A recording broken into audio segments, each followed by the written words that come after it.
हम स्टार्ट करते हैं आग पर नियंत्रण। उसमें क्या है कि जैसा मैंने आपको बताया था कि मान लीजिए यहाँ पर आपके किसी कारखाने या किसी घर में आग लगी हुई है। अब उसको बुझाने से पहले सबसे पहले क्या होता है, यहाँ पे आग लगी हुई है तो बुझाने से पहले हमें ये देखना होता है कि आग लगी किस प्रकार की है। आग के प्रकार होते हैं, जैसे कि एक कागज के फैक्ट्री में आपके लकड़ी, अगर जंगलों में आग लगी होती है, जंगलों में आग होती है वो कैसी होती है, वो लकड़ी में आग होती है। अब किसी कारखाने में कागज वगैरह की फैक्ट्रियां होती है, गत्ते वगैरह में आग लगी हुई है, वो अलग तरीके की आग है। अब उसके बाद में क्या होता है, पेट्रोल वगैरह की आग होती है, वो क्या होती है, वो अलग तरीके की आग होती है। अगर गैस में आग लगी हुई है किसी गैस फैक्ट्री में आपके सिलेंडर वगैरह में, तो वो क्या होती है, वो अलग तरीके की गैस आग होती है। तो इसी तरीके की आग होती है अलग अलग तरीके, तो उनको बुझाने के लिए हम क्या करते हैं, अलग अलग तरीके का यूज करते हैं। अब मान लीजिए कि आपके किसी जंगल में आग लगी हुई है, तो जंगल की आग के लिए हम सिंपली क्या करते हैं, हम क्या करते हैं कि वहां पर पानी का छिड़काव किया जाता है। अब पानी के छिड़काव करने से आग कैसे बुझती है, होता ये है कि जब हम आग लगी हुई है, अब आग के ऊपर हम क्या करेंगे, हम पानी का छिड़काव करेंगे। अब पानी के छिड़काव करने से क्या होगा, पानी जो है वो आपका बनेगा वाष्प। अब पानी वाष्प बनने से आग के ऊपर क्या हो जाएगा, एक घेरा बना लेगा। वो जो पानी के वाष्प है वो क्या करेंगे, एक घेरा बना लेंगे आग के ऊपर। उससे क्या हो जाएगा, जो उससे वातावरण की ऑक्सीजन है वो क्या होगी, वो आग को नहीं मिल पाएगी। इस प्रकार से अगर आपके लकड़ियों में, जंगलों में और आपके कारखाने, कागज वगैरह में आग लगी होती है, तो हम उस आग को किस तरीके से बुझाते हैं, पानी की सहायता से। अब पानी इसमें एक और काम करता है। एक तो मैंने आपको बताया कि वाष्प क्या करते हैं, पानी के ये होता है वाष्प, ये वाष्प पानी का घेरा बना लेते हैं आग के ऊपर, जिससे कि ऑक्सीजन को क्या होता है, ऑक्सीजन यहाँ पर अंदर पहुंच नहीं पाती, तो उसके कारण ऑक्सीजन नहीं होगी तो आग नहीं जलेगी। उसके अलावा एक और काम करता है, जल क्या करता है, पानी जो होता है, पानी ठंडा पानी होता है, तो उसको जो जिस भी आपके पदार्थ में आग लगी है, मान लीजिए यहाँ पर एक घर है, घर में आग लगी हुई है, तो घर में पानी क्या करेगा, वो इस घर के टेम्परेचर, तापमान को क्या करेगा, कम कर देगा। अब जो पहले तापमान क्या हो जाएगा, अब तापमान हो गया कम। इसका मतलब जो तापमान था इसका, जहां पे वो जल रहा था, जो ज्वलन तापमान था, ज्वलन ताप था इस घर का, वो क्या हो गया, अब वो हो गया कम। अब इसको और आपकी आवश्यकता होगी जलने के लिए, तो ज्वलन ताप के कम होने से जो ज्वलन ताप अब रहा नहीं जितना चाहिए उसको, तो वो भी जल ने कम कर दिया। तो इस तरीके से जल क्या करता है, जल दो तरीके करता है। एक तो इनका ज्वलन ताप, जो यहाँ पर तापमान है उसको क्या कर देता है, कम कर देता है ठंडा जल। उसके अलावा क्या करता है, वो ऑक्सीजन के बहाव को, ऑक्सीजन को अंदर आने से रोक देता है। तो ये दो काम करता है आपका जल। तो कुछ आग पर जल की सहायता से काबू पाया जाता है। अब कुछ आग ऐसी होती हैं, आपके किसी पेट्रोल या फिर डीजल, इस तरीके के किसी ईंधन, जो तरल ईंधन होते हैं, उनके अंदर आग लग जाए, तेल वगैरह के अंदर आग लग जाए, तो उसका क्या होता है, अगर हम तेल के अंदर आग लगी हुई है, कोई भी अगर तेल की आग है,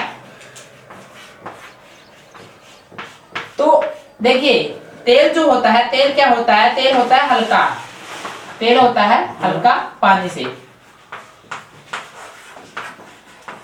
तो अगर हम यहाँ पर तेल है, अगर हम तेल की आग के ऊपर पानी का छिड़काव करेंगे, तो क्या होगा, जो पानी होगा वो क्या हो जाएगा, वो नीचे चला जाएगा। पानी होगा, ये नीचे वाली सतह पानी की हो जाएगी, और तब भी क्या रहेगी, तेल की सतह ऊपर वाली ही रहेगी। तो इससे क्या होगा, इससे आग नहीं बुझेगी, क्योंकि जो चीज चाहिए है, हमें क्या चाहिए, ऑक्सीजन। अब हमें क्या करना है, हमें तेल के ऊपर कुछ ऐसा लेके आना है जिससे ऑक्सीजन का प्रभाव उसके ऊपर से कम हो जाए।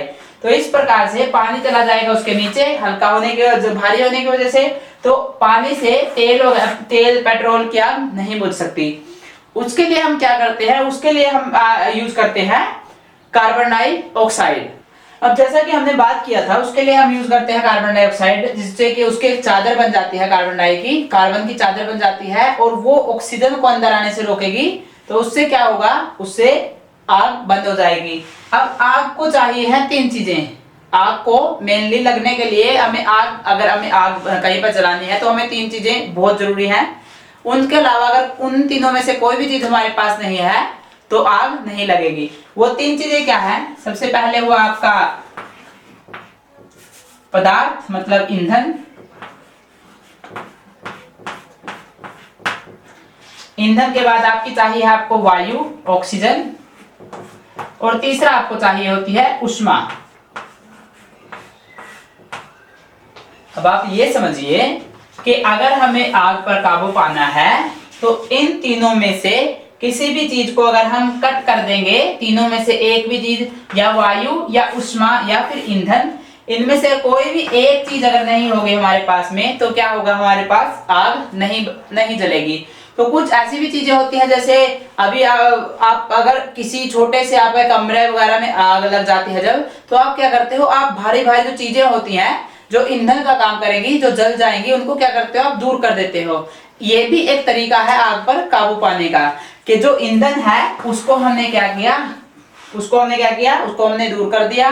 दूसरा है वायु का प्रवाह रोक देना, ऑक्सीजन नहीं आएगी, आपने जो है पानी की चादर उसके ऊपर वाष्प की चादर बना दी या फिर कार्बन डाइऑक्साइड की चादर बना दी। उसके बाद तीसरा है जो ऊष्मा, उसका तापमान क्या करना? कम करना। किसी भी प्रकार से आप क्या कीजिए? आग जहां पर लगी है, जो ईंधन है उनके तापमान को क्या कीजिए? कम कर दीजिए।